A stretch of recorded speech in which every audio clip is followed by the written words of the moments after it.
but like maybe Just that's why Salah's not at the combine. Like maybe he's got work to do. Maybe he has to fill out a coaching staff.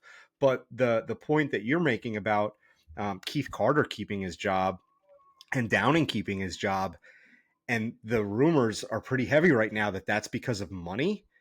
And like I don't know, I try to always bring that down to like an example that a normal person that I could understand in my everyday life. And like if you're an offensive lineman for the Jets, and you know, to break it down, like your boss, essentially the person that you work directly for, is not getting fired because he negotiated too good of a contract on his way in when he got hired, and the corporation that you work for is doing $500 million of revenue per year, and they're refusing to fire him because it's not worth it to get out of that contract. Like, that's a pretty tough pill to swallow, man. Like, you're looking at like the big boss and you're like, dude, really? You're going to let this continue to go on? This guy's a horrible manager. He's doing a bad job. We're not running our team efficiently.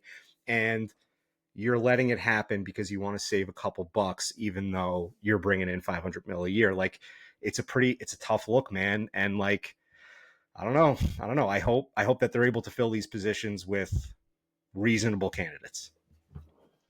so you just talked about this, but let's jump right into it. The other big piece of news and optics on how people are viewing the Jets front office is that Robert Saleh is not attending the combine this year. He didn't go last year, and you know that. Let's make the argument for why he's not going. Like you said, he's got to fill out a coaching staff. He didn't go last year, and most of the stuff that you gain from the combine doesn't necessarily require you to be there. Like all the medical stuff, like that gets uploaded. You're watching these guys do an activity in shorts isn't necessarily going to translate compared to like watching their tape or traditional scouting. There's some other coaches that's not going, mainly like the Shanahan Niners contingent of Shanahan, McVay, Dable's not going, Harbaugh's not going. Especially a bunch of the new coaches, Matt LaFleur's not going. Mike McDonald is not going, not Mike McDaniel is not going. But like, that main Niners contingent from uh, the Shanahan days when he was there, Salah was there, is not going. Um, but I will say, I'm curious what your thoughts are on this, just because we just talked about, basically the mess that is the New York Jets optically right now. I know that when coaches get in front of the media at the combine, it is often like canned coach speak bullshit. But I do think there is something about like, hey, I need you fans, dumb fans, to see me putting in the work. And this is one way I can show it. And it's 4 days in Indianapolis. Like, is it really that much an inconvenience for him to go to the combine in Indy that he doesn't need to be there? What's your take on all this? Yeah, I mean, I agree with you, but I'm gonna present a couple like possible opposing views, right? Like, so if I can try to think of some logical reasons that he's not there, the one I said already, right? Like maybe he's doing other stuff. Maybe he's got actual work to do to build out a coaching staff. Maybe he's flying all over the country interviewing people. We have no idea. It's possible. It's possible that he's not. Maybe he's home with his 7 kids. We don't know. But that's one. Another one is, what are we really learning from these guys at the combine? And I would argue that we're not learning that much athletically. A 40 time is cool, but does it translate to success in the NFL? We've seen that it does, but we've also seen that it doesn't, right? It's not a single indicator that says this guy is going to be successful or it's not going to be successful. What I think you probably do gain a lot is the opportunity to sit down with somebody that you're considering drafting and get to know the person. And for as much as Joe Douglas and Robert Saleh talk about wanting to bring in quality people in addition to quality players, this strikes me as potentially the biggest opportunity to conduct a whole bunch of those interviews in a short amount of time and actually get some actionable data out of it. So while I don't think you're learning a ton athletically, there probably is a lot of other work that can be done that I think is right up their alley and that should be done. Now, maybe they're planning on being heavy on pro days, and anybody that is in that 10 range, they're going to go and they're going to go to 5 pro days. They're going to say, we're picking one of these 5 guys and that's it. Right. And fine. But then like, what about your 3rd round pick and your 4th round pick and your multiple later round picks? Like, those guys are going to be at the combine. You're probably not going to 200 pro days, right? So like this is the opportunity to get that done. And I think the last kind of potential logical reason I could throw out is like we're looking for offense, right? We're all looking for offense. What does Robert Salah know about offense? Probably not much, based on what we can see with our eyes as fans. So like, what's his value there evaluating offensive talent? Now, where I ultimately land, despite all those things I just said, is like, would it kill you to just be there and keep everybody at bay? Because it's getting really hot in here, dude. And like, it would help all of us a lot if you would just go and answer a couple bullshit questions for 20 minutes in front of a microphone and sit with your GM and sit there together and present a unified front and say, we know we've screwed up and we're going to try to do a better job. And here's our plan, right? So, like, I think again, you could probably make the argument in either direction, but I'm kind of siding with you on this. Like he should be there unless he has something so pressing that he needs to be elsewhere, and maybe that's interviewing coaches. Yeah. I will say one of the names I didn't mention as a coach who's skipping the combine, Andy Reid, who just won a Super Bowl less than 2 weeks ago. He's making the trip out to Indy. As far as I know, he was there last year after winning the Super Bowl. I would be shocked if he didn't come again this year. He The can find the time. I don't understand why Salah would. Agree with you. The list that's floating around of all the coaches that are not going, it's hard to like make anything of that because there's a lot of really good coaches in there, and then there's a bunch of rookies, and then like Dennis Allen who sucks. Right. So like, it's tough to like make anything of that list. But the one thing that is interesting that you pulled out of it was like most of that Shanahan tree is not going. So like, what do they know? Like, what's their opinion on Right. this thing? Because obviously that's a pervasive cultural thing. If like they're all not going, it's kind of a strange thing to point out. It's But yeah, anyone that was in Matt LaFleur's wedding party is like not is not going to the combine. They had to talk about it at the bachelor party, and they're like, "Dude, fuck the combine."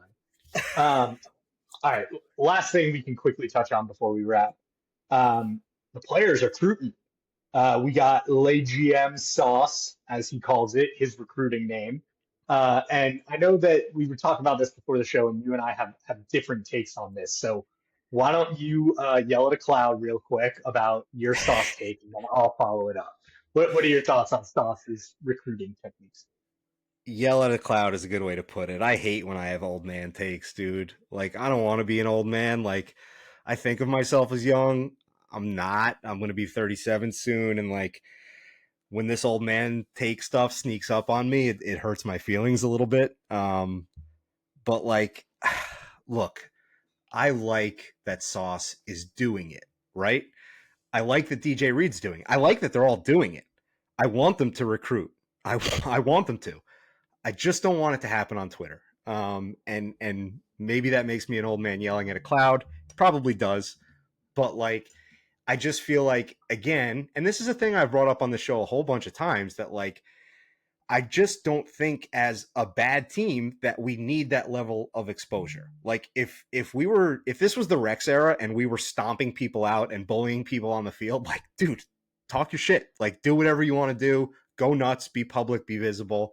But like that Mekhi Becton stuff where he's always on Twitter and like the players arguing with fans about like the advanced metrics and the advanced stats about like no, actually I am good, you don't know ball. Like I just, if we were winning, a lot more tolerable. But when we're not, it's tough. And specifically with the recruiting stuff, I just get nervous that, like, what if it goes poorly? What if it doesn't go well? What if we don't get the guy? And then it just, like, kind of continues to add to, like, the foolishness a little bit.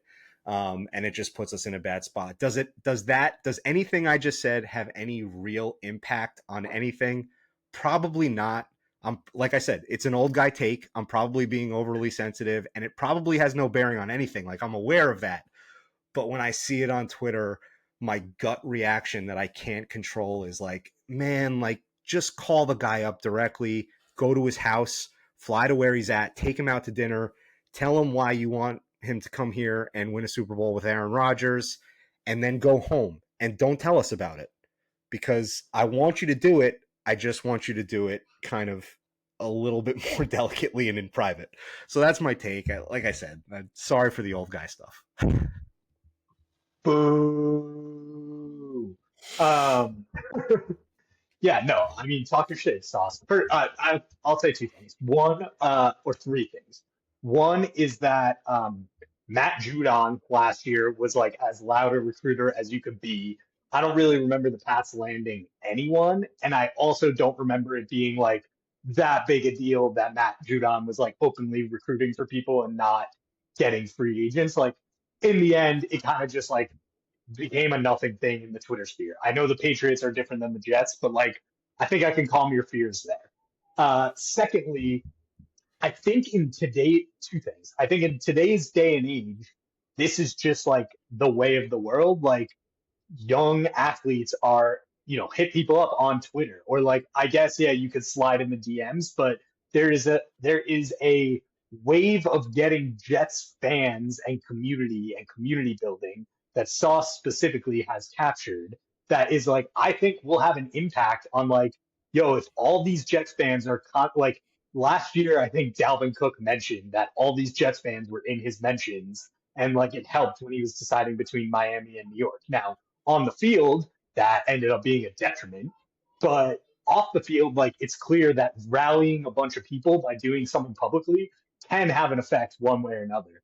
The last thing I'll say is that we just talked about like how shitty people are perceiving Robert Salah and the Jets front office right now. Like I would way rather have SportsCenter be writing stories about like Sauce and DJ and Garrett and Brees and those players doing all the recruiting than I would about like Joe Douglas met with this and he has his price. Like we are not in a position where we need to be like turning away good players. We need to elevate the fact that we do have good young pieces on this team and like we need to build around those guys. So come play with us. So Sauce, in my mind, keep it up. Keep doing what you're doing. I will hear no arguments to the I gotta say, you changed my mind. I'm with you. contrary. Look at that. Like, I Look think at I'm with that. you. That was a really, you're right, dude. Like, you're right. We need whatever. You're right. I can't say it any better than you just said it. Like, you are right. I'm wrong. I'm still gonna feel uncomfortable when I see it, but you're right. It's good. But it's the way of the world. He needs to do it. Wow. Well, that was a seminal moment. I can't think of. I think I'm going to clip out just "you're right, I'm wrong." Make that the social clip from this episode and use it as a tease, and we'll figure out what we were talking about. But I have no more final thoughts on that. Paul, any final thoughts before we wrap? Besides No, the that's fact that it. I'm right. Look, we got 7 days until the hats launch. I actually just got them in stock, so we're going to be packing them up over the next few days. And then when you go to that website, Badlands TOJ, on March 1st, you're going to see the website change. If you go there now, it's a landing page. It's going to say nothing except that we're launching on March 1st. If you go there March 1st at midnight, it's going to be an active website where you can order from, and hopefully we'll get as many of these hats out to you guys as possible. So I'm looking forward to that. And that's all I got. Hopefully, we don't get fooled at a combine like we did with Mekhi Becton, Stephen Hill, Zach Wilson at a pro day, Raiders with Darius Hayward Bay. That there's endless examples of that. So just please don't get fooled at the combine. Well, and guess what? I have some awesome news for our listeners. You just time traveled because this episode comes out on Monday, so it's only 5 days until the hats come out. 5 days this week. Hats are dropping. Get your merch. Thank you guys so much for listening to us. We'll be back with another episode soon. Until then, keep hitting us up in the Discord. Keep leaving those comments on YouTube and in the Patreon. Let us know what you think. Thank you guys so much for listening. Peace.